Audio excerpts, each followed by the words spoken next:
క్రైస్తవులందరినీ చూసి అది ఏమనుకుంది, హ్యాపీగా గుండెల మీద చేసుకుని ఈ చర్చిలంతా పెట్టుకొని ఇక్కడ భజన చేసుకుని వెళ్ళిపోతారు తప్ప వీళ్ళకి సువార్త ప్రకటించే కాన్సెప్టే లేదు.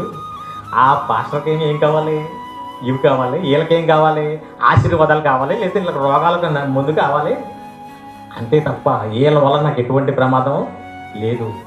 వీళ్ళు సువార్త చెప్పేది ఎప్పుడు, ఆయన వచ్చేది ఎప్పుడు, నేను చచ్చేది ఎప్పుడు, చక్కగా ఆయుష్ పోసుకుని చక్కగా పొద్దుతుంది.